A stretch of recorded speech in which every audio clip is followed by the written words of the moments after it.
All right, good evening. I'm going to call to order the regular Board of Education meeting on January 22nd, 2025. I have 7 p.m. We're going to do the Pledge of Allegiance. However, we do not have our ROTC to lead us because there was no school today due to inclement weather. So if everyone could stand. Pledge allegiance to the flag of the United States of America, and to the republic for which it stands, one nation, under God, indivisible, with liberty and justice for all.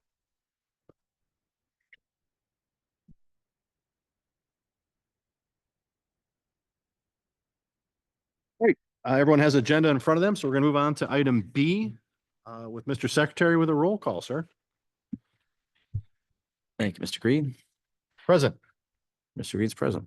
Ms. Knox, Present. Mr. Richards is present. Mr. Vinatieri, Present. Ms. Berkmeyer, Here. Mr. Powers, Present. and Mr. Sonberger. Present. All right, great. We have a quorum. Everybody's here. Welcome to our new board members. Congratulations on your election, and be careful what you wish for. With that said, we are going to move on to the oath of office, and I will administer the oath to each one of you individually, and we will start with Brian because P comes before S in the alphabet. Fair enough? Sure. Meet me out front.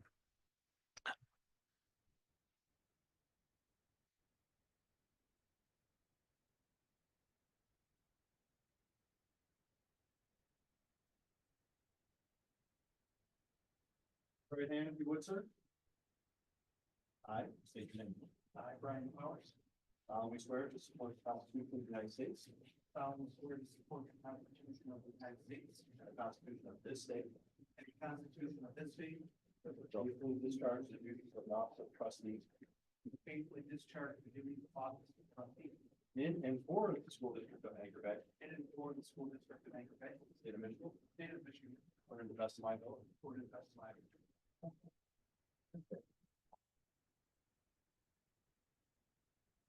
All right, Jamie, you're up next. Patrick, Tough you luck. want to take a mic? So- You got to see the rehearsal. Would you like a mic? Well, yeah. We actually get to hear you. Brian got to get without a microphone, so. Let me juggle some stuff around because I like to get my hand up here. No, but thank you for the offer.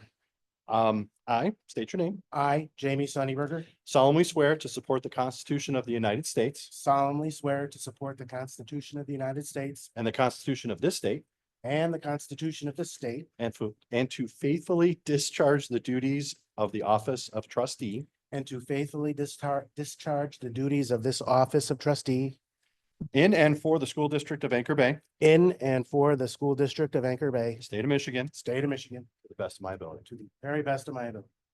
Congratulations. Thank you.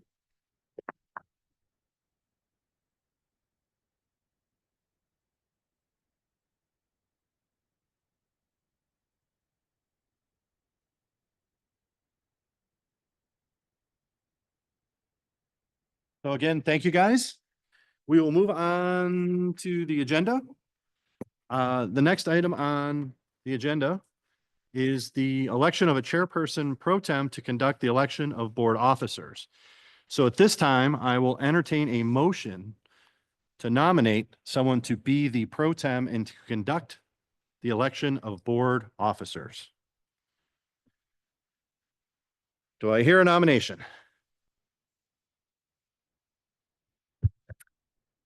I'll nominate Mr. Richards.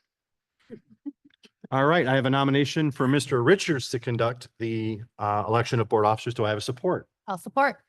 I have support by Ms. Knox. Mr. Richards, are you willing to accept this nomination?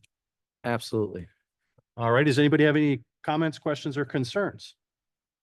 If not, we'll move on to a roll call vote, sir, for Mr. Richards to conduct the election of board officers. Sure.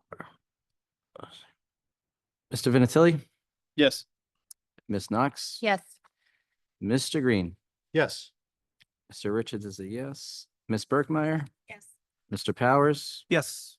Mr. Sonneberger. Yes. All right, motion carries. Mr. Secretary, floor is yours. I would like to make a motion to uphold the existing members where they currently stand. Could I make a suggestion that you open the floor to a motion to see if anybody else is interested in making a motion before you make one yourself? You can absolutely do that. Can I open the floor to see if anyone would like to make a recommendation on the existing board?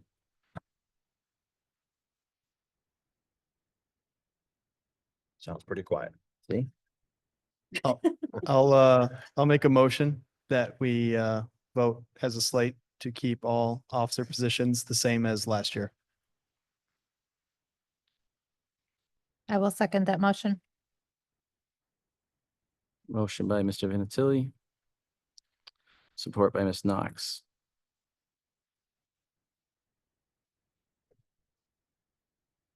Sure that each of the board officials want to stay in their capacity. All right. We can do that, yes.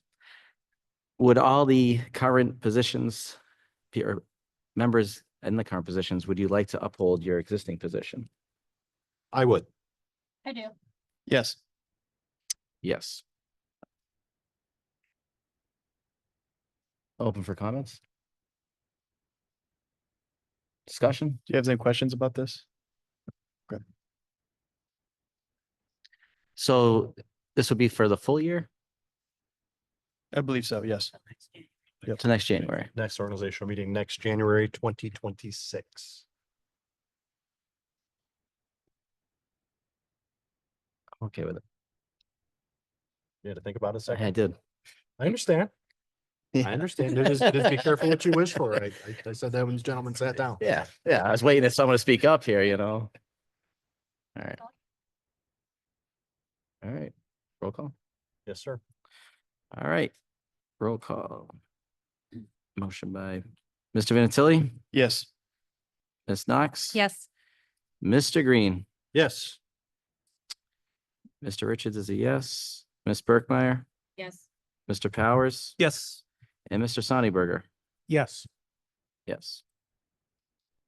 All right, so the motion carries. I will say, before we do move on, I appreciate the faith that you bestowed in me for another year.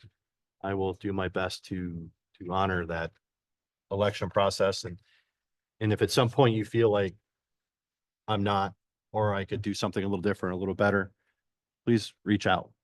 And I mean that in all sincerity. If it's a text, if it's a phone call, if it's before a meeting, if you want to grab a coffee or hot chocolate in my case, because I don't drink coffee, I don't need any more caffeine. You all have my number, reach out to me. All right, moving on to item number 2 under bullet point C is the establishment of the regular meeting dates. At each organizational meeting, it's required by board policy to establish regular meeting dates for the Board of Education. The calendar set forth maintains the monthly regular meetings on Wednesdays. Meetings start at 7 p.m. unless otherwise specified. I'll read through them quickly just so they're on the record. For 2025, February 26th, March 12th, April 23rd, May 28th, June 25th, and per the new laws in the state of Michigan, the superintendent mid-year evaluation on June 25th will take place at 6 p.m., a budget hearing at 6:30, and then our regular meeting at 7. August 27th, September 24th, October 22nd, we will have the superintendent evaluation at 6 and move on to our regular business meeting at 7. November 12th, and that is where we begin the process of the superintendent's evaluation. The evaluation is then complete on November 12th at 6 p.m. with a regular meeting being at 7 p.m. December 12th is a meeting date, as well as January 28, 2026, which would be our next organizational meeting. You will note that there is no meeting currently scheduled for July, although we have found sometimes we have a business need to meet in July just because of generally it's hiring, where we've got a lot of new staff coming on board. We want to get them approved and hired so that we can begin getting them into the process of training them and on board. So at this point, I will entertain a motion to accept those regular meetings, including all of those special dates, if the board is so inclined to do so. I'll make that motion. I will second. All right, I've got a motion by Ms. Burkmeyer, supported by Ms. Knox. Any comments, questions, or concerns? For our new board members, can we reiterate was it about, it was a policy change of 75% attendance? Is that correct? Yes. So we went with 75%. As your continuing president, and I can probably address this at this point here. I create all the committees that everyone sits on. So I'll talk to each one of you too, and find out if there's something you're particularly passionate about or have knowledge about. What I have found is that really each board member up here has kind of a niche sense of education, of their background and what they're really passionate about. So, I will have the superintendent send me the current, committees, over the next week or two. And then, get you guys onto those committees. And usually, quite honestly, those meetings take place, either Tuesday or Wednesday. Oftentimes the week of the board meeting, because if most of us are here not traveling on Wednesday, we're likely here on Tuesday, as some of the committees met yesterday. So I will get the new established committees out and talk to the rest of the board as well and see if there's an assignment that they're particularly passionate about or something they're less passionate about that somebody else might be a better fit for. All right. So with that being said, the attendance policy, that we created, as a board to hold ourselves accountable, was, and I'm going to paraphrase here, jump in if I misspeak. Attendance is required at 75% of not only the board meetings, but your committee assignments as well. And that is directly tied into your compensation. And I believe we determined and voted as a board that if you did not attend and meet that 75% criteria, that it is unlikely that you will be paid the very large stipend that board members are paid, on an annual basis. And while we're talking about it, I'll throw it out there. Those checks come out generally right before the end of our fiscal year, right? So the very first 2 weeks of July, you're paid for all of the meetings that you attended, both committee and for board meetings. It's also good to have in the record. The public now knows how we're paid. And it is $45 a meeting. We did meet and consider changing that and opted that wasn't a concern of the board, and we didn't take it for the large amount of cash that we're going to be paid. Okay, with that being said, any other comments, questions, concerns? I guess my only, just to put out, because I know in the past, one of our former board members had trouble making it like at 6 o'clock. I don't know if anybody, if Brian or Jamie, if that's a issue on some of these dates, for either of you. But just feel free to speak up. This is pretty set, right? This doesn't change. Like when we approve it, that's the schedule, right? Yeah, I can schedule around it that far in advance, so it's fine. And if, to Lisa's point, if there is something that comes up, a month in advance, hey, something happened, I've got something I have to do Special meeting. for a special, we can move things around a little bit. But generally, I think with 7 people plus our administrators, we try to stick to it just because so it's on everyone's schedule. Anything else, Lisa? Anybody else? Okay, so we have a motion on the floor for the establishment of our regular meeting dates. Mr. Secretary, if you could call the roll for that. Absolutely. Ms. Burkmeyer, Yes. Ms. Knox, Yes. Mr. Green, Yes. Mr. Richards is a yes, Mr. Vinatieri, Yes. Mr. Powers, Yes. and Mr. Sonnyberger. Yes. All right, the motion carries. Moving on down the agenda. Next would be the approval of the agenda. However, before we approve the agenda, or do I need to approve the agenda as it is and then make a modification? Modify first, right? Okay. I wish to add, and I will entertain a motion to add, a second closed session to item Roman numeral 3 that you have on your agenda in front of you. And that closed session is for the Board of Education to move to a closed session to review an opinion from legal counsel pursuant to 8(1)(h) of the Open Meetings Act, MCL 15.268(1)(h). So the recommendation is to approve the agenda with that item added again, a second closed session after Roman numeral number 3. I will entertain a motion to that effect. I'll make that. I'll make the motion. I'll second. All right, motion by Ms. Knox, supported by Mr. Richards. Any discussion, comments, questions, or concerns? Hearing none, I will ask the secretary to call the roll.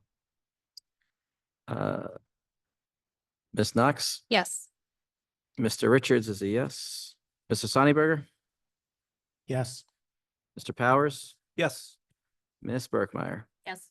Mr. Vinatieri, Yes. and Mr. Green. Yes. Motion carries. All right, I can move on now. I don't have to approve that again, do I? We're good. There's actually going to be one more change that I probably could have thrown in there. But I'm going to be removing item E, board appreciation. Traditionally, we have students from each of our levels of our buildings attend board appreciation. And since school is not in session today due to the inclement weather, we do not have those students. So we're going to be moving item E off of this and moving it on to the February agenda. I will say, though, that we did receive one of our gifts in advance, which is an Anchor Bay beanie cap. So I greatly appreciate that because I'll wear it out to the car today when I leave. And getting it in February wouldn't have had the same effect as us getting it today. So I certainly appreciate the caps. Wow, we're just crossing all kinds of stuff. Item F on our agenda for the public is the student board representative update. As school is not in session today because of the inclement weather, he's not here either. So we will not have a representative update. So that brings us to Mr. Rathbun, our assistant superintendent, and he's got for us a budget update presentation of which is probably sitting in front of your seat, and we'll go to it on the monitor as well.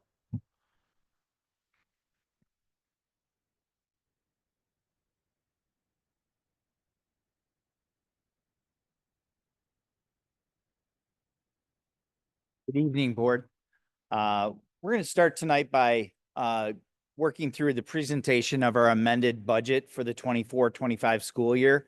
As you recall, we approved a budget originally in June, and we are now coming back with more information and presenting an amended budget to that original budget presented in June.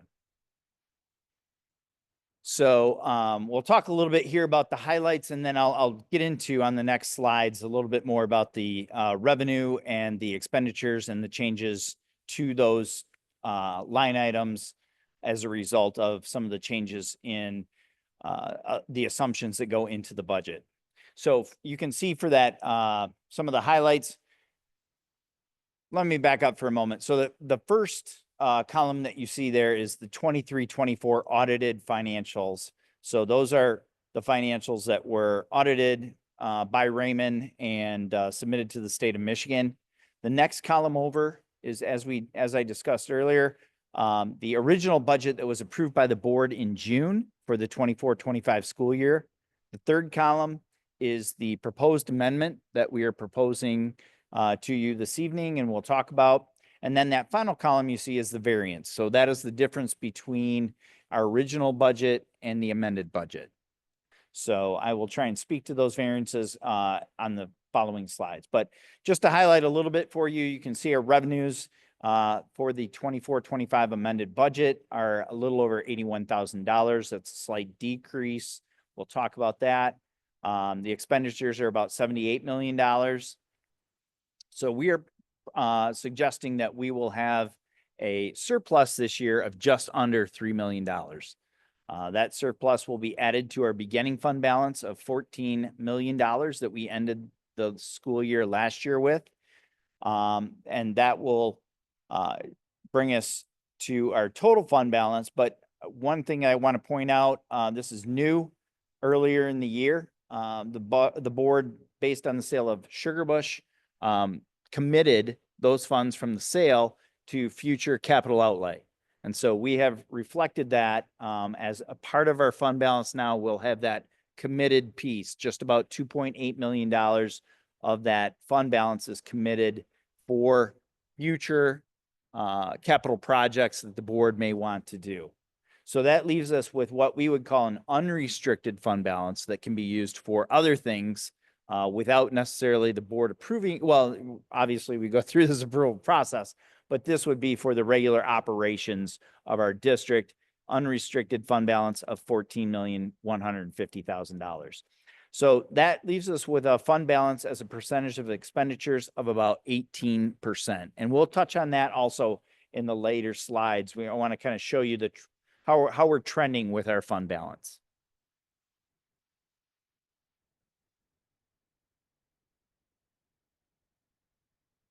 Tim, maybe I'm not aiming this right. If I can have you advance that, thank you.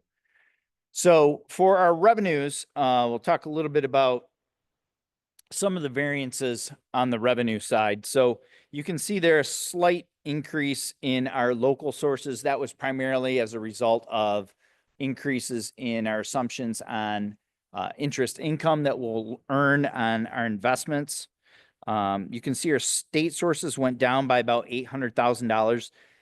There's a number of items that go into that. But you'll recall in our original budget, we had included a $241 per pupil foundation allowance. We did not receive a per pupil foundation increase this year. So we've got a decrease as a result of that.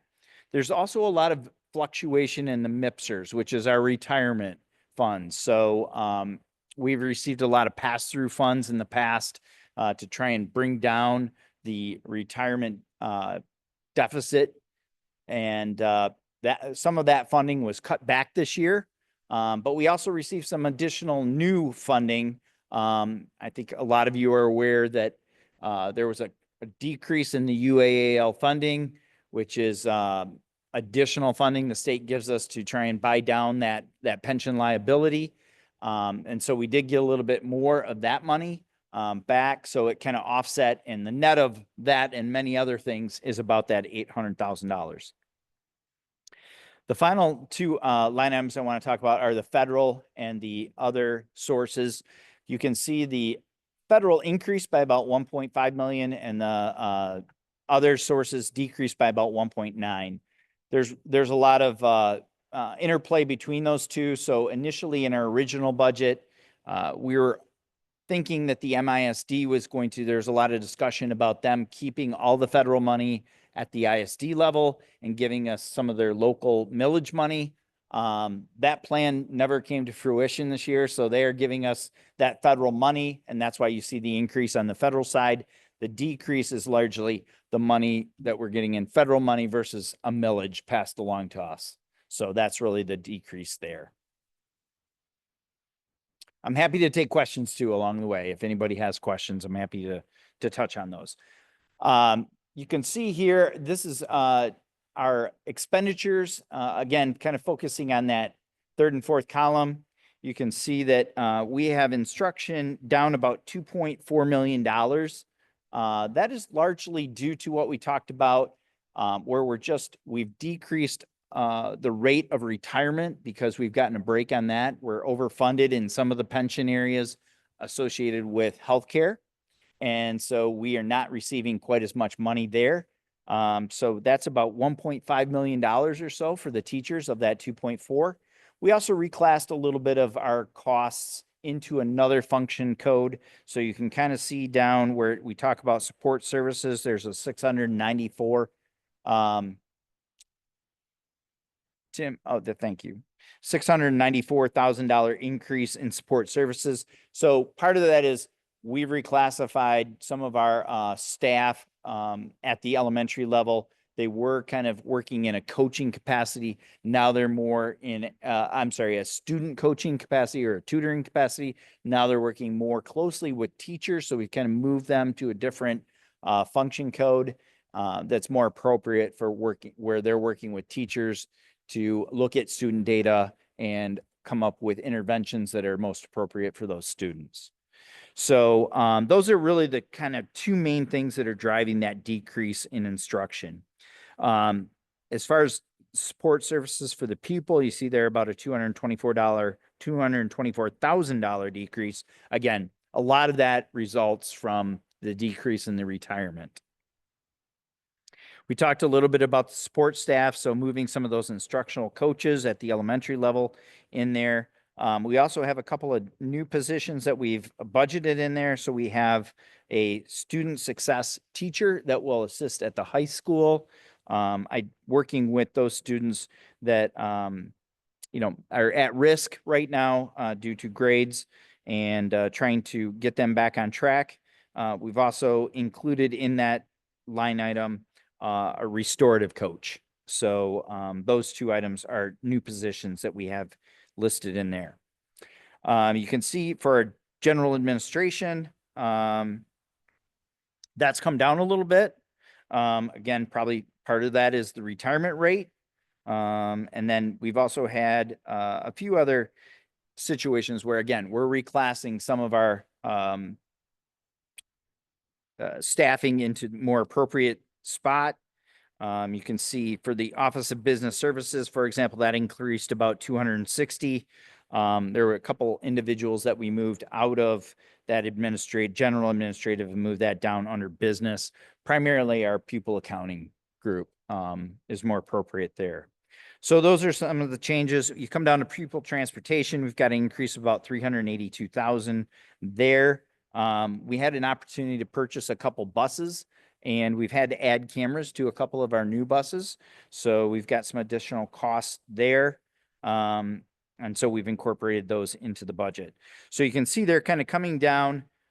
We've gone from our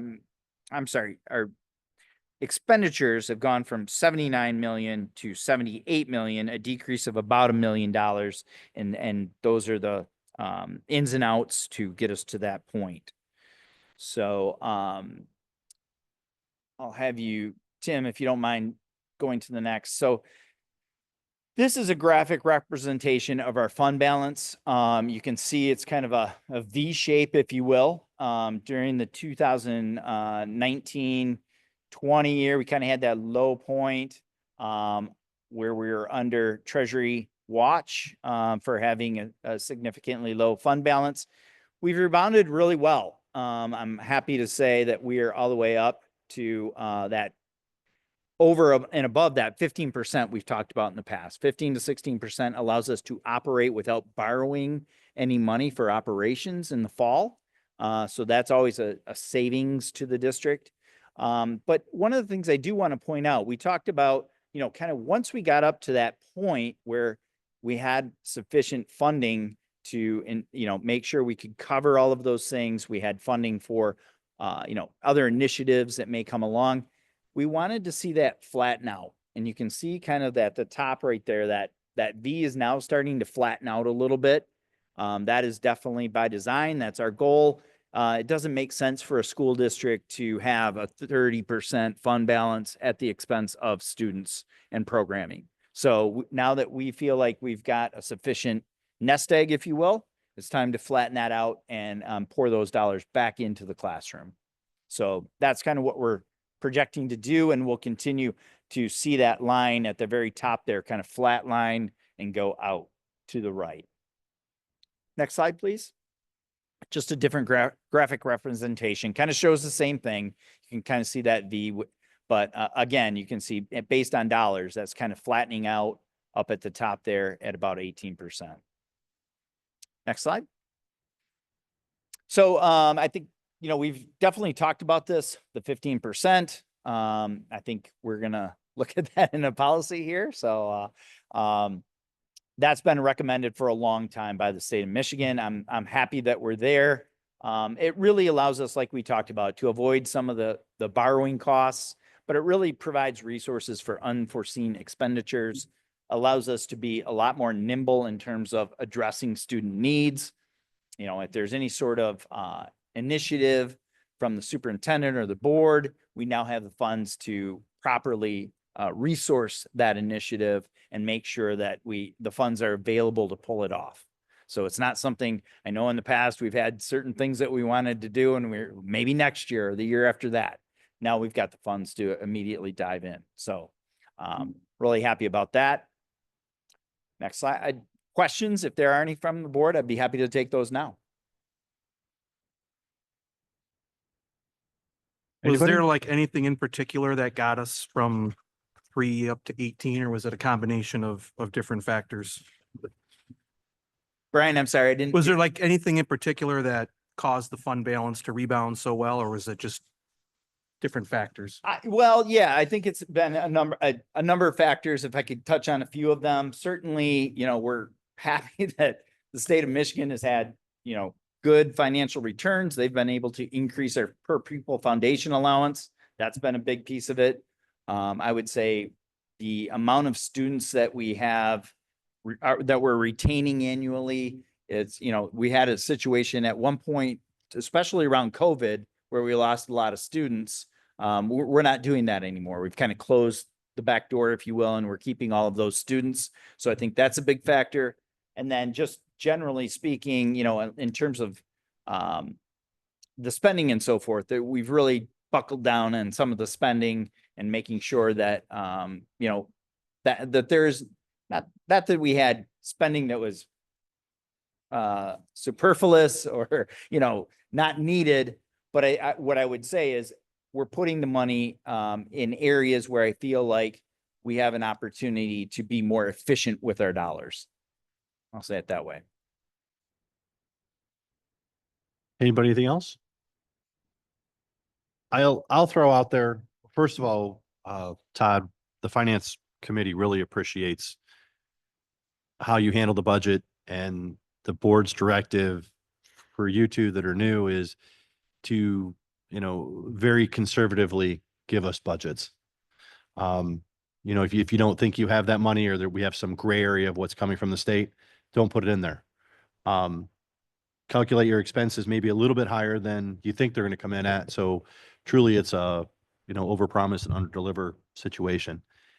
Todd briefly touched on the state treasury taking over, and so both of you understand what that is when our treasury fund balance gets down below 5% of our annual income, correct? Operating expenses. Yeah. Yep. We're in danger of the state truly taking over our operations fiscally. And that's no fun. That's the things that unfortunately Flint, Pontiac, Detroit, as they've had struggles where now you have people who aren't community leaders, aren't educators making decisions on how things are going to run. So when we were down into the 3%, that was certainly scary. I was on the board then. I believe Lisa may have been on the board as well. That was scary. It was a scary time for us. So I'm glad to see that we're back up to, we're at 18%. We've set aside, as Todd mentioned, that $3 million from Sugar Bush to figure out some CapEx expenditures that, truly could add to the value of the district. So anyway, that's my 2 cents. And we did meet yesterday. I'll throw out there so I don't have to give an update later as a finance committee. And we did go over the numbers that were just presented. There were some additional questions. But again, I appreciate you and Ms. Randazzo and how you guys conduct the finances in the district. Okay. Anybody, any else comments, questions? Quick question. It only went back so far showing our fund balance. Have we ever been this high? Do you know? 2002. Two thousand two? I don't know if we've ever been at 18%. I think we've been upwards in double figures, 14, 15%. No, 2002. Was the last time we were at this. What's that? 2002. Yeah. When did we build the new high school? I mean, I know that's bond money, but Right. okay. That's when the addition was put out, 2003. Yeah. Okay. Right. So Probably. it's been a while, but yes. It's been an uphill battle for sure. Anybody else? Thanks, Todd. Okay. Thank you. All right, moving on, Mr. Jankowski, superintendent's update.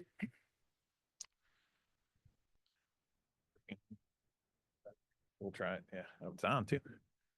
Okay, Tim's bringing up my presentation.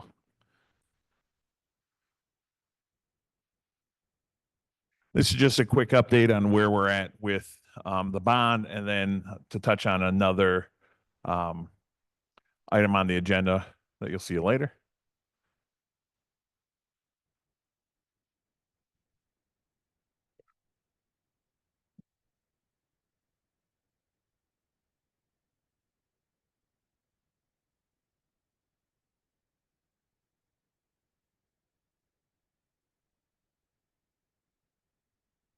Microsoft does not want you to see the pictures of the construction.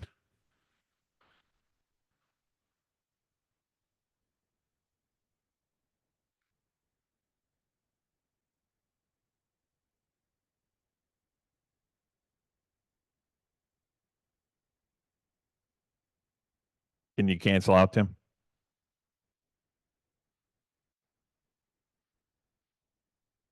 There we go.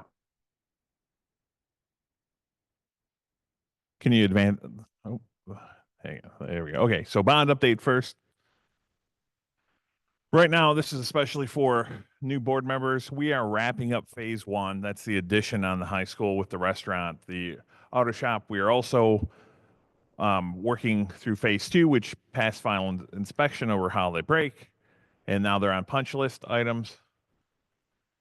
Hang on, it's going forward for some reason. And then we're working on phase three, which is the engineering pathway offices, student success center, athletic offices, and then we're starting through the bathrooms at the high school. So what you see on the left here is the student success area.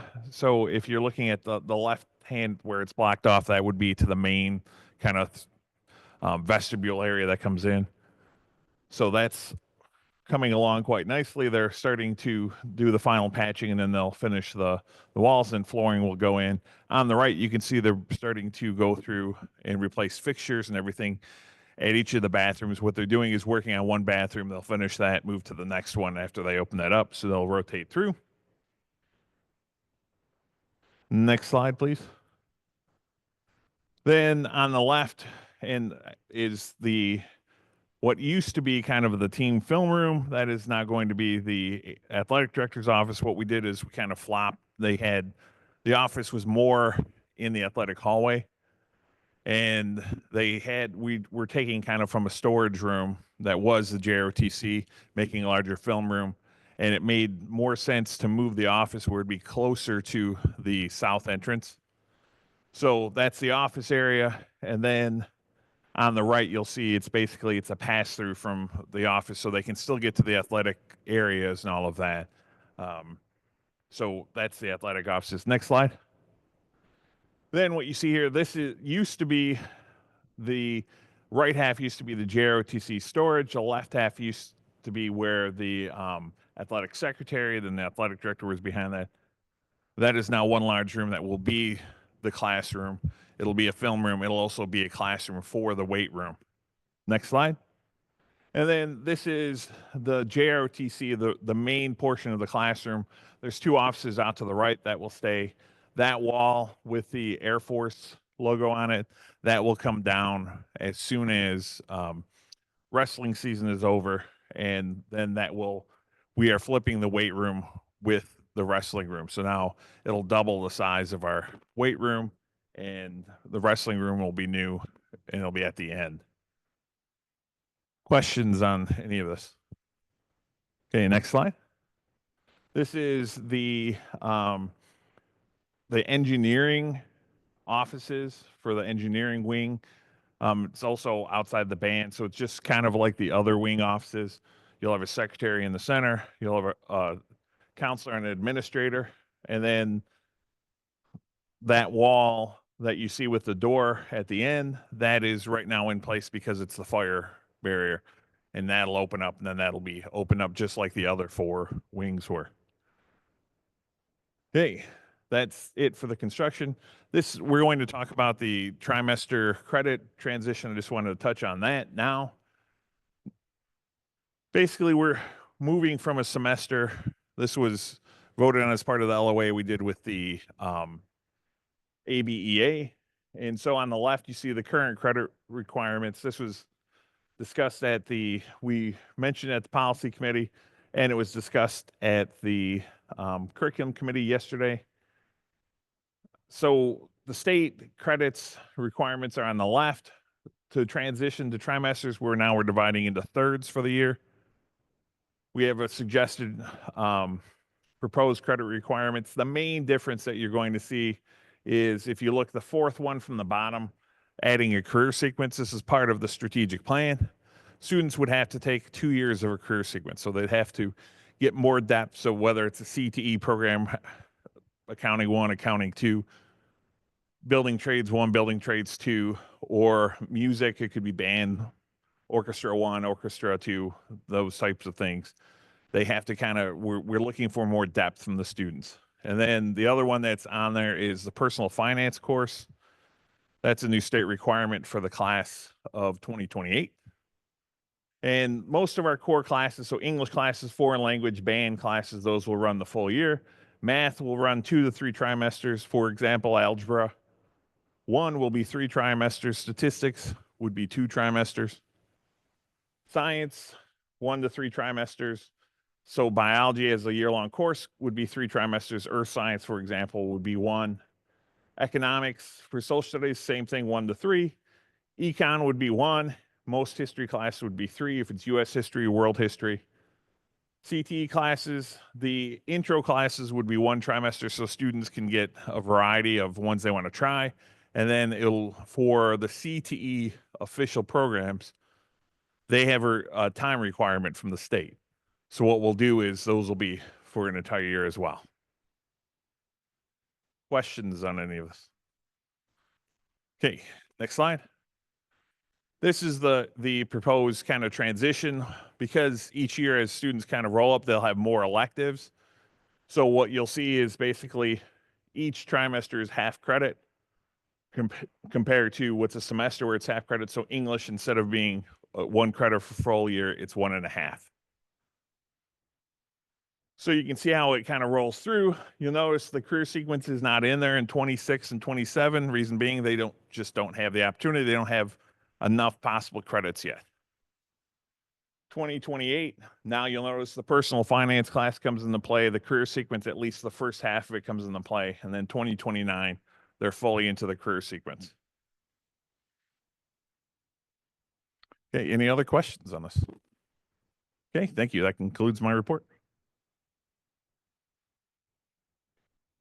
Any questions before we move on? All right, hearing none, we'll move on our agenda to item I, hearing of the public. Those who wish to address the board on agenda items may complete a brief request stating their name, address, and the subject of their comments. Remarks about specific employees should be directed to them personally, not included in the public forum. Administration will follow up as appropriate with concerns within 48 hours of the board meeting. Per board policy, please keep your comments to 3 minutes or less. I have one interested party in speaking, Charles Penzine.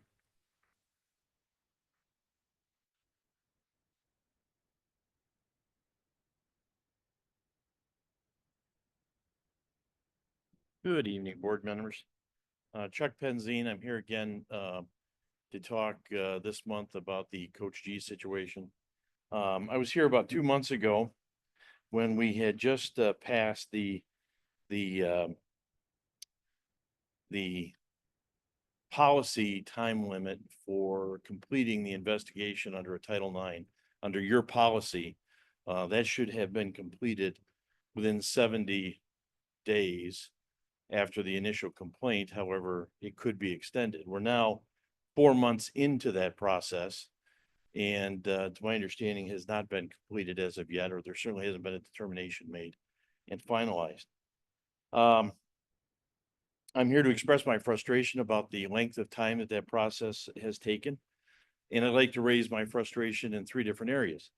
First of all, as an athletic program parent, I'm frustrated with how this is going to impact the football program specifically, and more generally, the entire athletic program. I think the impact this is going to have on attracting future coaches cannot be understated. It is going to be substantial. We've left this coach hanging for 4 months. And I think any coach rightfully who would interview for a position here at Anchor Bay would have to think about whether or not they're going to be hung out to dry for 4 months. If in fact something would be said about them. Secondly, as far as the football program at Anchor Bay itself, what's going to happen next year? Are we going to have a coach?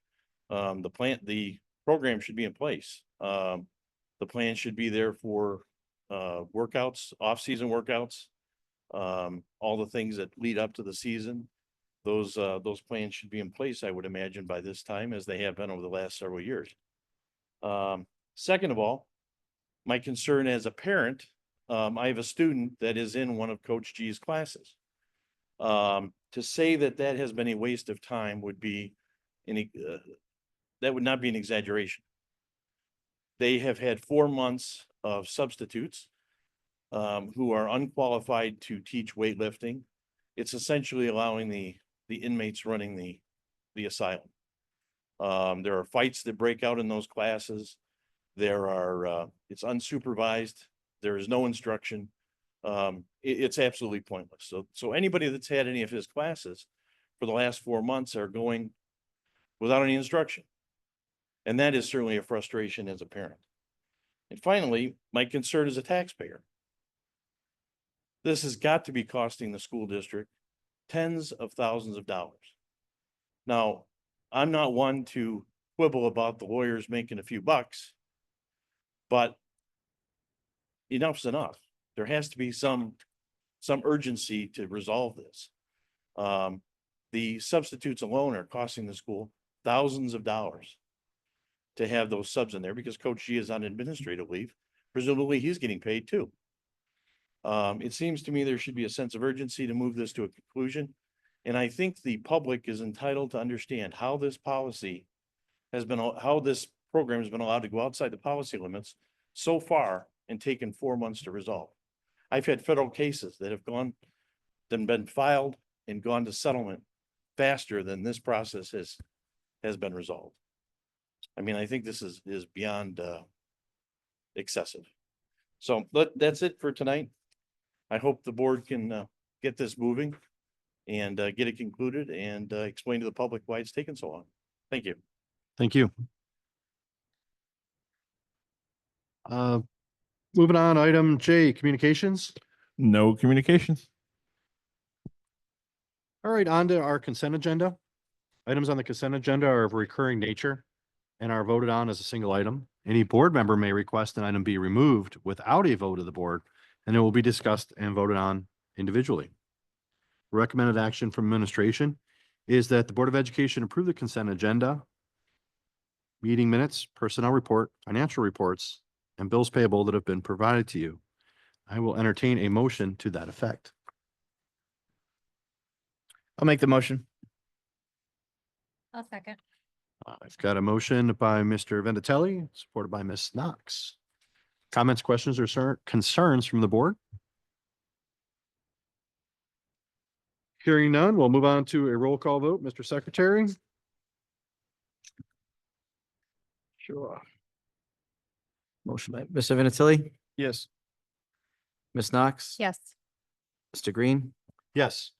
Mr. Richards is a yes. Ms. Berkmeyer, Yes. Mr. Powers, Yes. and Mr. Sonneberger. Yes. Motion carries. On to new business. The first item on the new business is a reauthorization motion. On an annual basis, the board needs to reauthorize various roles for administration in order to maintain continuity of operations. So it is recommended that the board approve, and I will ask for your patience as I read through this list of 11 items, so they are on the record. That Comerica, Fifth Third, MILAF, the Michigan Legal Asset Fund, BNY of New York, U.S. Bank is hereby authorized as our authorized depository for district funds. 2, the signature authorization recommendation for signatures on financial managers is as follows. Payroll checks, the superintendent and the assistant superintendent. Accounts payable checks for all funds, the superintendent and the assistant superintendent. Item 3, that Robin Randazzo, Director of Business Services, is hereby designated as the electronic transfers officer to perform those functions and responsibilities otherwise described by board policy or applicable law. Number 4, that Todd Rathbun, Assistant Superintendent, hereby designated as the administrator to assume responsibilities of acquiring, awarding, and rejecting formal and bond construction bids as required by law. 5, that Raymond is hereby designated as the auditor of the board. 6, that Todd Rathbun, Assistant Superintendent, is hereby authorized to the HIPAA Compliance Officer. 7, that Laura Gonzalez, Director of Human Resources, is hereby designated as our FOIA Coordinator. 8, that Amanda DePape, Director of Security, is hereby designated as School Safety Liaison. 9, that Baker Tilly Municipal Advisors, LLC, is hereby designated as Financial Advisor to the Board. 10, that Troon, Miller Johnson, and Seacrest to represent the district as legal counsel. And 11, that all resolution and parts of resolution insofar as they conflict with the provisions of this resolution be and the same are hereby rescinded. The recommended action by administration is that the board approve those 11 authorizations. I would entertain a motion to approve those 11 authorizations if somebody is so moved. I'll make that motion.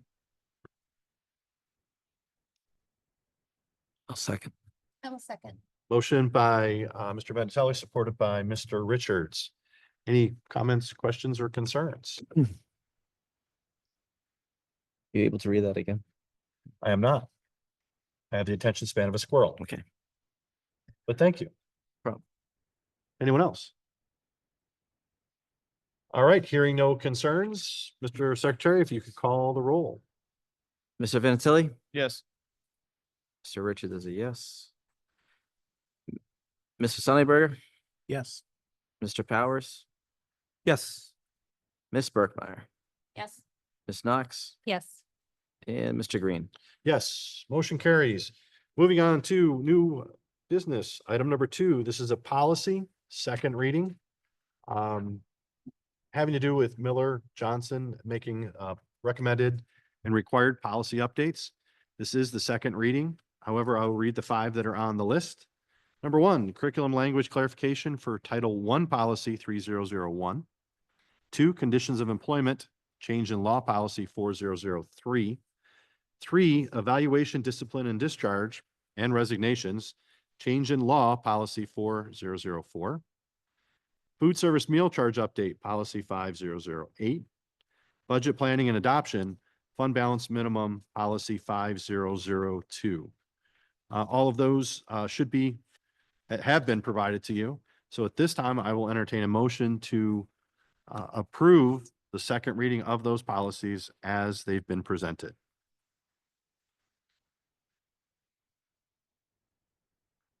I'll make a motion to approve.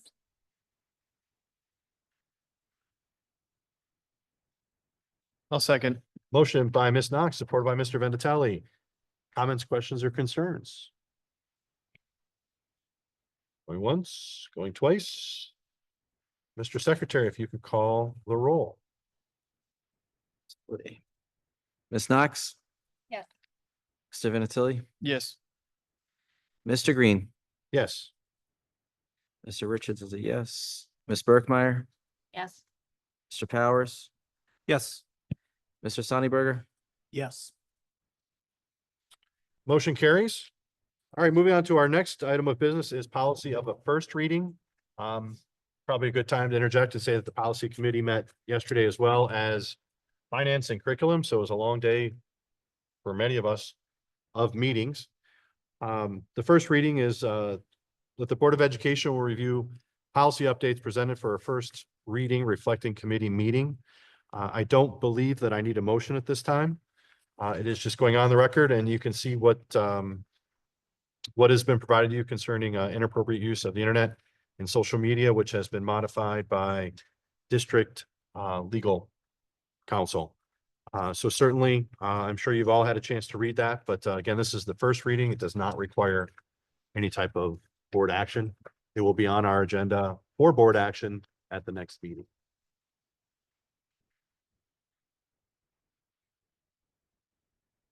All right, moving on to item number 4. Field trips for JROTC. We'll travel to Chicago, March 14th to 17th, 2025 for a curriculum and action trip for drill competition. Visit the Great Lakes Naval Base, Educational Museum, and attractions. 30 students and 10 chaperones, including both instructors, will be attending. They will be staying at the Great Lakes Naval Base and will travel via commercial bus. Recommended action is that the Board of Education approve the JROTC field trip to Chicago, March 14th through 17th, 2025. I would, if the board is pleased to do so, accept the recommendation and motion to do so. I will make a motion. I'll support. Motion by Ms. Knox, supported by Mr. Richards. Any comments, questions, or concerns? Just new guy question. It's not clear to me. Are we approving allowing them to go? Or are we approving spending money for them to go or both? So I believe in this case, and correct me if I'm wrong, it's actually both. Okay. Yeah, they do fundraising, and they do the penny auction and some other stuff to generate some revenue in that organization. But we are both approving, them actually physically going on a trip, and as well as approving them to use those funds for the trip. Yeah, any overnight trip has to be approved by the board. And I believe in this particular trip, it's all raised funds. There's Yeah. no Anchor Bay funds that go towards the field trip. I think they do their annual ball and, They do The penny the auction. fundraising at the New Baltimore Farmers Market. And Oh, yeah, they that do too. They do the baskets and things like that for the fundraising. they're definitely pretty self-sufficient. So I have a motion on the floor. Any other comments, questions, or concerns? I attended this, I chaperoned this, I hate to say it, 7 years ago. It's a great field trip. It's a great learning experience for the ROTC, as well as the drill meet. And one thing I do recall, it's there's no downtime. It's museums and different attractions and things like that. I enjoyed my time with my son and the other ROTC students. It was a great field trip. Anyone else?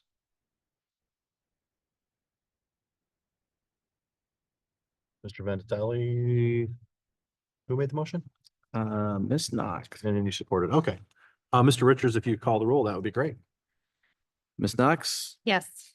Mr. Richards is a yes. Mr. Sonnyberger, Yes. Mr. Powers, Yes. Ms. Berkmeyer, Yes. Mr. Vinatieri, Yes. and Mr. Green. Yes. Begrudgingly, because I'd rather them be in Michigan. I know, but- we know. It's not. Okay. All right. Item number 5, budget amendment.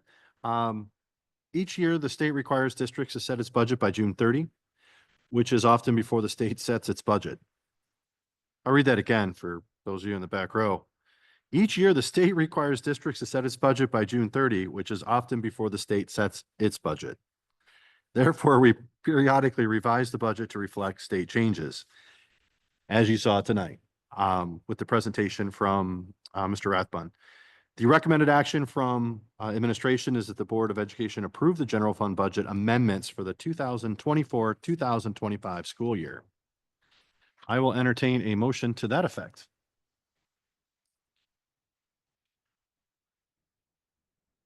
I'll make the motion. Motion by Ms. Knox. One of you finance guys better support. I'll support. Supported by Mr. Vandatelli and Mr. Richards, even though I only need one. Any comments, questions, or concerns? Hearing none? Mr. Secretary? Ms. Knox, Yes. Mr. Vinatieri, Yes. Mr. Green, Yes. Mr. Richards is a yes. Ms. Berkmeyer, Yes. Mr. Powers, Sorry. Yes. and Mr. Sonnyberger. Yes. Motion carries. Item number 6, new course approval. It is recommended that the board approves the new courses as presented to the curriculum committee, which did meet yesterday. These courses have been thoughtfully designed to align with the district's strategic plan, enhance student engagement, and prepare learners for a rapidly changing environment. By offering a wider variety of courses, we address diverse interests, promote critical thinking, and provide opportunities for career and college readiness. Approving these courses will demonstrate the district's commitment to innovation and excellence in education. The recommended action is that the Board of Education approve the new courses as presented, both to the curriculum committee and to you tonight. I'll make the motion. I will support. Motion by Ms. Knox, supported by Ms. Berkmeyer. Anything from the curriculum committee? Yeah, we had a really good meeting. There was a lot of new course offerings, everything from AP biology to zoology, history and sports, expanding on the esports course with 2 additional ones, one being business and marketing. And then I believe there was an organizational component there. So yeah, our teachers worked really hard to come up with some great new course offerings. And so now we just have to wait and see what the students like. Awesome. Do have a couple of questions. Mr. McDonald, would you be willing to help us out a little? We had a curriculum meeting yesterday. We discussed a couple items, a couple of things to follow up on, and I'm curious to know a little bit more about particularly if we have a plan in place yet at this point. We don't have to, but because I know we talked about it yesterday, but do we have a plan in place for any of these new elective classes to have some sort of way to gauge what exactly they've achieved throughout the trimester when they took the course, and how to, I guess, make sure we accurately assess if there's good quality information being relayed to students during the time that they're in class? Right, as we talked yesterday, we talked about just making sure there's a program evaluation for any of these courses. A lot of them are aligned, most of them are, they're all aligned to state standards. So anywhere that we gather data for those standards, we'll be able to see how we do in those areas. So there's a variety of ways through, like we talked about, observations, through student feedback, those types of things. But that was something we talked about to make sure there's a more formal process of program evaluation. Gotcha. Okay, so that's kind of coming down, and we'll have probably a more ironed out way of gauging that going forward. Sure. Yeah. Yes. Gotcha. Yes. The other question I had for you is with regards to, I know we talked about this briefly. It has only been one day, but with regards to I think it's sports and history, teaching history through sports. Did we get a little more clarification on how that teaching history using sports as the vector would kind of be done in that classroom? I haven't had any discussions with any staff since last night, with that being in session today. But again, as we talked about a lot, like it is with, teaching history through art or through music, just using that medium to help bring forth those history standards would be the same idea. Trying to find an area of interest for students, sometimes in a required area where students maybe find history boring, and trying to draw it through an area where they maybe have more interest and engagement. And that's been one of our prime focuses, is increasing student engagement. Absolutely. Well, thank you, Mr. McDonald. I appreciate your answering the absolutely. questions. Just to add, to speak to Mr. Vendatelli's point, I think, the committee was interested in how, how some of the courses, some of them are, maybe like science or history courses with state standards. Others are more of electives that are being crafted. And that was kind of the point of that he was making. We were asking for, how are we going to accept, how are we going to assess what is being taught or what is being learned in some of those courses where it maybe is a little more fluid at the moment? We want to give the room for staff to create those courses and come up with creative ideas and do those things. But we also want to circle back maybe at the end of, the trimester or at the end of the school year and see, okay, how did that look? Did it really pan out the way it was intended? How should it, should it be changed? Should it be a staffing change? Should it be a curriculum, change or something like that? So I think it's with the expectation, the committee to kind of reconvene and follow back up on where those are maybe at that next year. And then obviously next year we may have even more courses to move forward with again. But I think it's very exciting, and it's not just high school. I wanted to add to, the middle school, the 7-8 programs. There's a few courses that affect them as well. That I think, I know my own kids will be excited about. So I think I'm excited and I'm happy to see a lot of these things coming forward, and things kind of be gauging for the students, and just kind of keeping things more relevant with today's generation. So I'm excited to see where these go. Anyone else? Bill, like the ones at the middle school, there's like some additional STEM programming, looks like a lot of expanded band programming. Is that a byproduct of the new middle school configuration where it gives flexibility to add programming, or is this completely unrelated to that? No, part of it is, especially with the band, that is because we haven't had a fifth grade band like in several years. And so now that they're there, this is, I will say this is aspirational. Yeah. Like, we don't know how many kids will want band. And so if we have the numbers, then they might have to like group some of these together. Right. But basically it's setting the stage for that fifth grade band to kind of, But where I'm going is like, yes, the reconfiguration of the middle schools allows things like this to Yes. happen. So if Yes. somebody were looking for a positive out of that situation, this is a positive. It allows us to expand opportunities that under the old system, we may not be able to do things like this. absolutely. Oh, thanks. I'm also excited with some of the classes that we're offering and some of the introductory things that we're offering. And I think it really dovetails nicely with the construction work that's going on at the high school. And we're segregating is not the right word, but we're breaking off into pathways and interests. Mhm. And these classes being taught in those different pathways and those wings are great. It's the vision that we had. It's what our parents and our teachers and our students wanted when we did strategic planning over those 10 or 11 sessions that we had of pulling in. I think we had over 1,000 people participate, if I recall. Surveys, yes. Involved in it. So I'm excited to see that the curriculum committee is, first of all, that our teachers and our administrators are bringing this forward, and that curriculum committee is supporting it and pushing it forward to the board. So thank you for your work on that. Anybody, anything else? Hearing none, call the roll, sir. Ms. Knox, Yes. Ms. Burkmeyer, Mr. Green, Yes. Mr. Richards is a yes, Mr. Vinatieri, Yes. Mr. Powers, Yes. and Mr. Sonnyberger. Yes.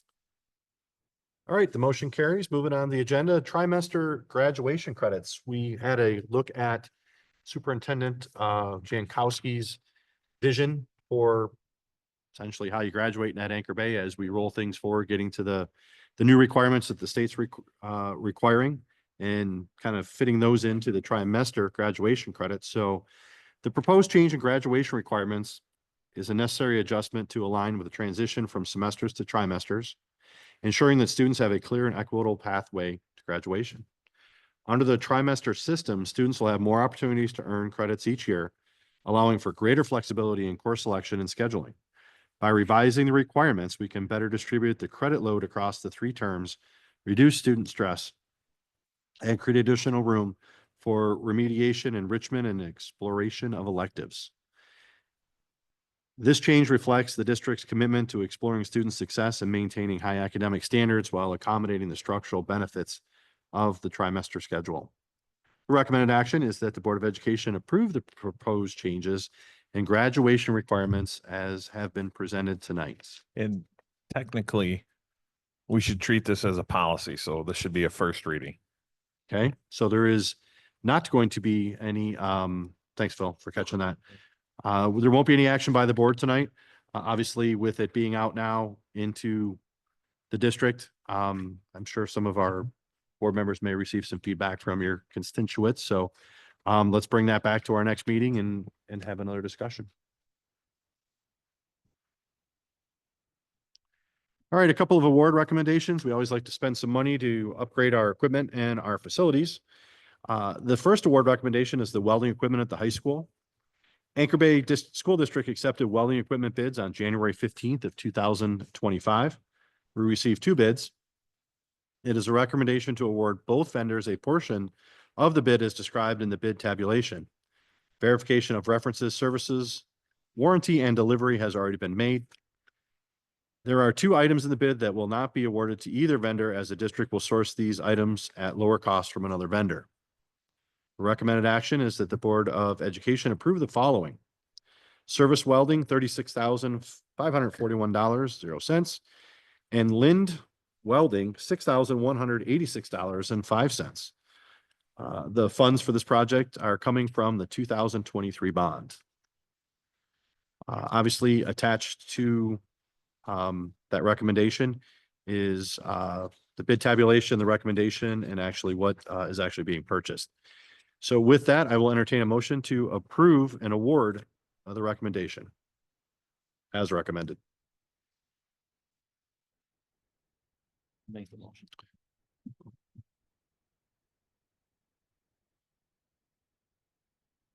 I'll second that motion. Motion by Mr. Richards, supported by Mr. Vinatelli. Comments, questions, or concerns? I think we talked about this last time. Safety, they go through it beforehand. So I think last time we kind of touched a little bit on how the kids are trained, administrative policies. How do we know people work there are competent? I guess I'm curious now because I see something like a bench grinder, and the only reason that catches my eye is because I do a little safety consulting, and I know there's a recent incident that occurred where someone was using a bench grinder, and because the disc that they were using was cracked and they didn't realize that they're grinding, and the piece dislodged and hit them right in the goggles.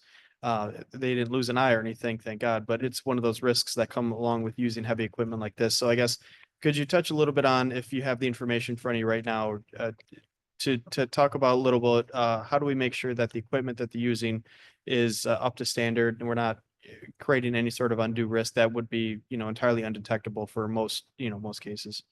Yeah, as they go through, first they have to be trained to work on the equipment and then what the exact equipment is, and then what to look for. So in that, you're looking not to have a cracked, grinding disc and all that. And they always wear the standard is basically they have to wear the correct apparel for the class. So they're wearing goggles, their hair is tied back, no loose clothing, and so on. So then they do safety tests in order to qualify for the equipment. That's pretty standard in all of our CTE classes as well. Okay, and this might be a very specific question that you don't have to have the answer to right now, but specifically with the discs that they use for bench grinding, you have to do something known as like a ring test. A lot of these fractures are small. You can't really detect them with your eyes. So you'd have to take time to set apart specific regular intervals of checking this equipment, proactively with more than what you would just sort of take a glance at. So do we have policies in place to make sure that that's being done? I don't know if we have specific policies for as it comes to grinders. It's just Yeah. basically generally they're supposed to check the equipment as it's used every time that they're doing that. And as the teachers kind of they have to stay on top of it. Same thing with autos. They have to make sure that the equipment's in good working order. Yeah. Part of that's part of the certification for the class. Yeah. That they have it so that they can continue. We have external audits on that as well to qualify for CTE, to qualify if it's a certified thing like NATEF certification for autos and Okay. so on. Yeah, no, I appreciate it. I'd like to it's probably a longer protracted conversation, but perhaps after the meeting, next couple of days or so, I'll follow up with you. And I'd like to just get a little more specific information just for my sake and understanding all these, the way it's certified Absolutely. and all the checks they go through. Mhm. Thanks. I had a question about the bids. Can't recall at a recent time where we've had the side by side here. Is there, and you may not be able to answer this, and I know Corey's not here tonight, why there's such a discrepancy in some of their, service versus, Lind, like the Multimatic 235 service welding bid was 15,900, whereas Lindy was over 25,000. It just, No. there's It- gross differences between some of them. I was just wondering if there was That's why you're seeing that we're splitting the bid here. Right, Because we we're don't taking the normally do. cheaper one from the two. They bid on everything as a line item. And then we decided, there's no rhyme or reason to Okay, it. all right, just curious because we don't usually see that. Yeah, it's much like you saw in our roofing bids where the lowest was 2.9, the highest was 9.5 million for the same roof. All right, any other comments, questions, or concerns? Are we still on target to have welding up and running for next school year? For the fall, yes. Anyone else? Last call. Hearing none, sir? I made the motion. Mr. Richards is a yes. Mr. Vinatieri, Yes. Mr. Sonnyberger, Yes. Mr. Powers, Yes. Ms. Berkmeyer, Yes. Ms. Knox, and Mr. Green. Yes, motion carries. Item B under award recommendations.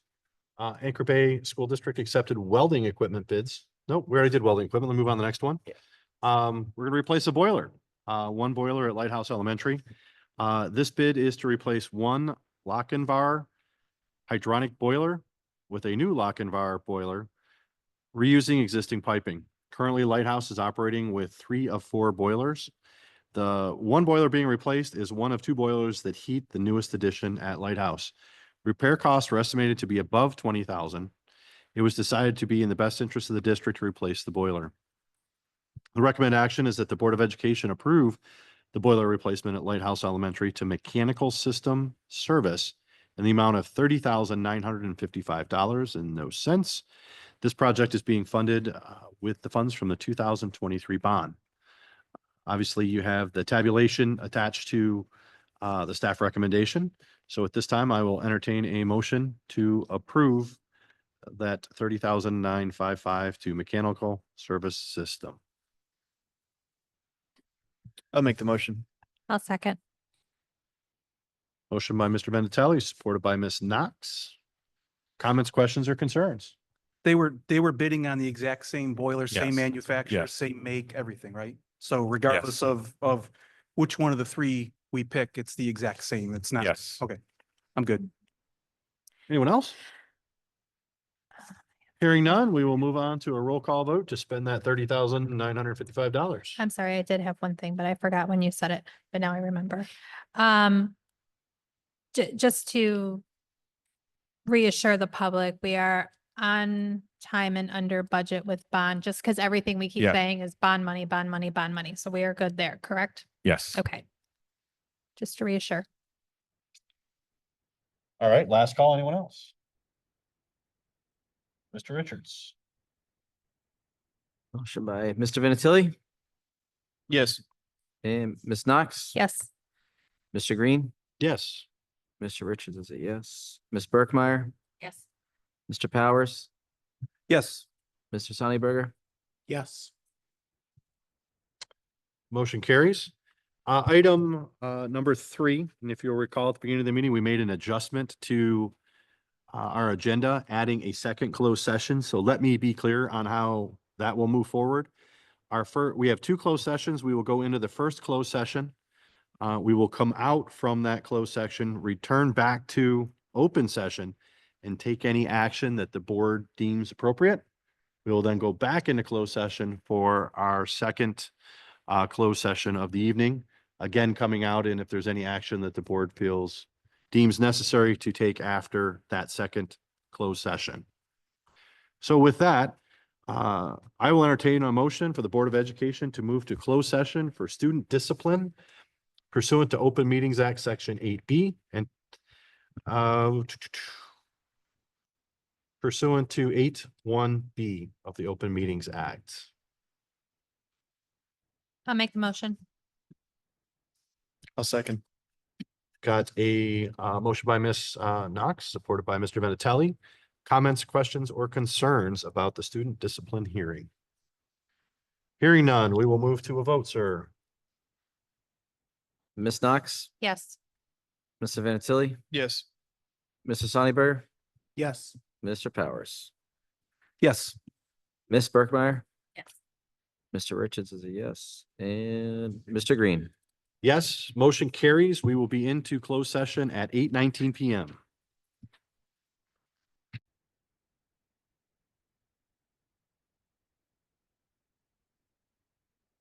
All right, good evening, board. Welcome back to the boardroom. At this time, I will entertain a motion to come back out of closed session. So moved. Second. Motion by Ms. Knox, supported Mr. Mr. Richards. Richard. Secretary Richards. Yes. Please call the roll. Ms. Knox. Yes. Mr. Richards, yes. Mr. Green, Yes.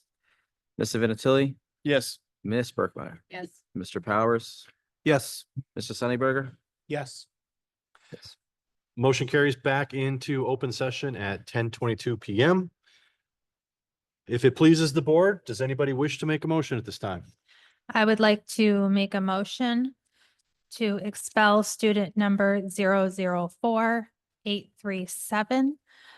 Conditional expulsion after, with the, pardon? Permanent expulsion, with the following conditions. 1, successfully complete online schooling. 2, attend fire safety intervention. 3, attend counseling. And 4, no interactions, negative interactions with law enforcement. Do I have a second? I'll second. Motion by Ms. Knox, supported by Mr. Vinatelli. Further discussion, comments, questions? Hearing none. Mr. Secretary. Ms. Knox? Yes. Mr. Vinatelli? Yes. Mrs. Sunnyberger? Yes. Mr. Powers? Yes. Ms. Burkmeyer? Richards is a yes. Mr. Green? Yes. Motion carries. If it pleases the board, is there another motion out there that needs to be made? I would like to make a motion to permanently expel student number 010172 with the following conditions. 1, successfully complete online schooling. 2, attend fire safety intervention. 3, attend counseling. And 4, no negative interactions with law enforcement. Is there a second for that motion? I'm a second. Motion by Ms. Knox, supported by Mr. Vinatelli. Comments, questions, or concerns from the board? Hearing none. Mr. Secretary. Ms. Knox? Yes. Mr. Vinatelli? Yes. Mr. Green? Yes. Richards is yes. Ms. Burkmeyer? Yes. Mr. Powers? Yes. Mr. Sunnyberger? Yes. Motion carries. Moving on down our agenda is another closed session scheduled for the Board of Education to review a legal opinion from counsel pursuant to 81H of the Open Meetings Act. Can I entertain a motion to that effect? Motion. Motion by Mr. Richards? Richards, thank you. I apologize. You're good. Supported by Ms. Burkmeyer. Comments, questions, or concerns? Hearing none. Call the roll, Mr. Secretary. Richards is a yes. Ms. Burkmeyer? Mr. Sunnyberger? Yes. Mr. Powers? Yes. Mr. Vinatelli? Yes. Ms. Knox? Yes. And Mr. Green? Fair enough. Yes. Motion carries. We will go back into closed session at 10:25 PM.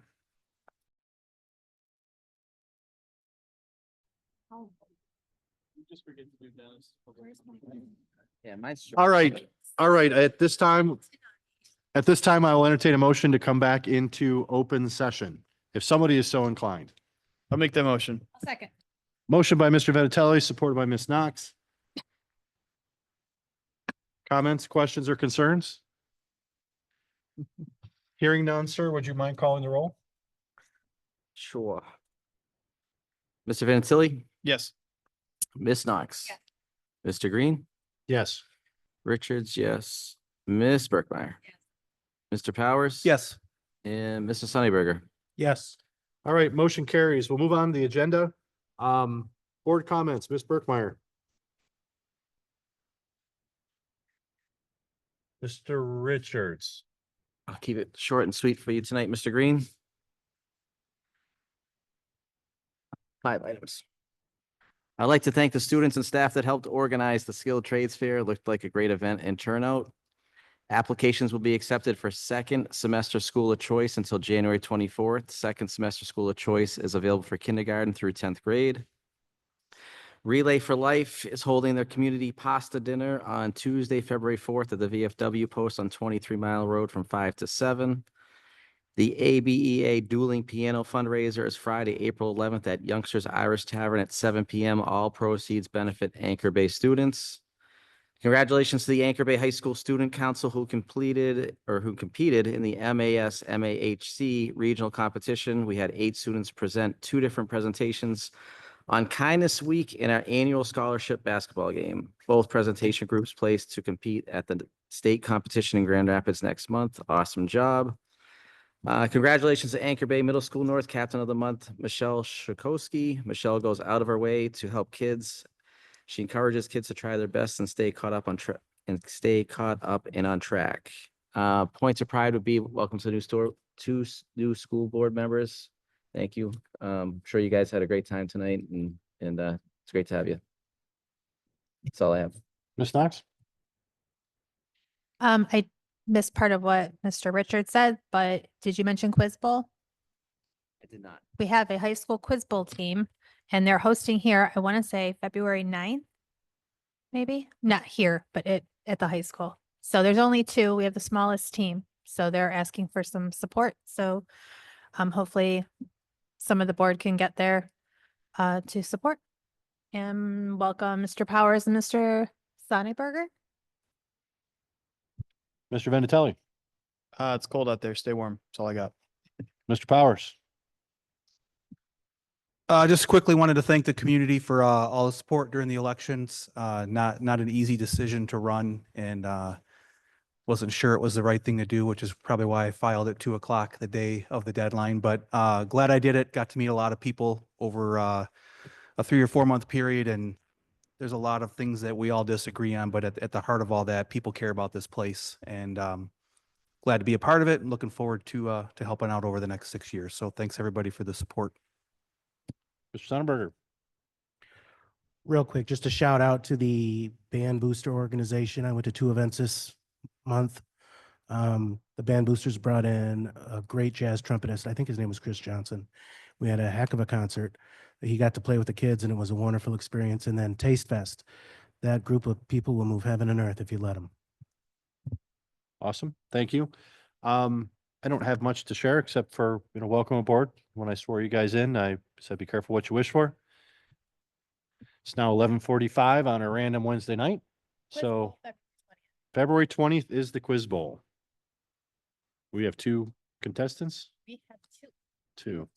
So welcome aboard. I'm looking forward to getting you guys on some committees and getting you up to speed as quick as we can. And as I mentioned, certainly if either of you or any of you needs to reach me, please reach out, text, call. Usually I can get back to you pretty quickly, although Mr. Vinatelli will tell you differently. Unless I'm in Lansing, because I do go to Lansing. I go to Lansing. I was in Lansing. Were you in Lansing? No, that's okay. Anybody else in Lansing? No, all right. Just wanted to ask. Legislative update, Mr. Jankowski. Not really much. There was 108 bills that were passed in lame duck. 99 of those made it to the governor. She's slowly working through those. She did sign today. I saw the update before the meeting started, the school security bills that had been kind of tied up for a while. So that went through. She still has a series of more. The most important one that's kind of hanging out there is the insurance one. It's Senate Bill 6058 or House Bill 6058. We have no idea because they didn't send it before they left. So the outgoing clerk from the Democratic House didn't send it to the governor. It is now tied up in who knows. It could not be sent over. It could be sent over 20 years from now from a new House speaker to a different governor, because that's kind of how it works. And it'll probably end up in a lawsuit. And we're going to prepare as if it's going to go into effect, but we never know when that other shoe is going to drop. All right. Moving on the agenda, board committee updates. I think we've covered off on everybody that met in the past month. Does anybody else have anything to add to that committee update? Hearing no one, I would entertain a motion to adjourn. Second. Motion by Ms. Knox, supported by Mr. Vinatelli. All those in favor signify by saying aye. All those opposed? Meeting adjourned at 11:43.